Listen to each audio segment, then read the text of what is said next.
আসসালামু আলাইকুম এভরিওয়ান। আজকে তোমাদের জন্য আরও একটি নতুন রেসিপি নিয়ে এসেছি। এটা হচ্ছে চিচিঙ্গা দিয়ে মাছের ডিম দিয়ে ভাজি। এর জন্য প্রথমে আমি চুলায় একটি প্যান বসিয়ে দিয়েছি। দিয়ে দিচ্ছি পরিমাণ মতো সয়াবিন তেল, দিয়ে দিচ্ছি পেঁয়াজ কুচি এবং কিছু কাঁচামরিচের ফালি। পেঁয়াজ কাঁচামরিচ এটাকে আমি হালকা ভেজে নেব। এটাই তো মোটামুটি ভাজা হয়ে গেছে। এখন আমি দিয়ে দিচ্ছি পরিমাণ মতো কিছু মশলা। দিয়ে দিচ্ছি জিরের গুঁড়ো, হলুদের গুঁড়ো, দিয়ে দিচ্ছি কিছু মরিচের গুঁড়ো, দিয়ে দিচ্ছি ধনিয়ার গুঁড়ো। এখানে আমি দিয়ে দিচ্ছি ধুয়ে রাখা মাছের ডিম। ভালোভাবে নেড়ে চেড়ে নেব।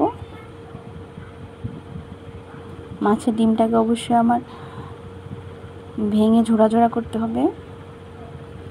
দিয়ে দিচ্ছি স্বাদ মতো কিছু লবণ।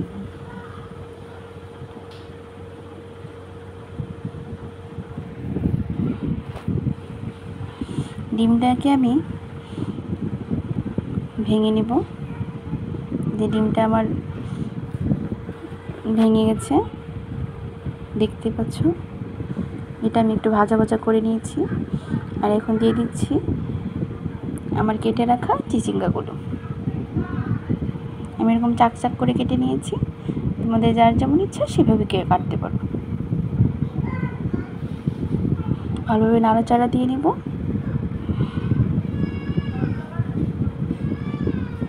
একটু ধীরে ধীরে সময় নিয়ে ভাজতে হবে, যেহেতু এখানে মাছের ডিম দিয়েছি, যাতে ডিমটা ভালোভাবে সিদ্ধ হয়ে যায়। নাড়াচাড়া দিয়ে এটাকে আমি ঢেকে রাখবো। ফিরে এলাম।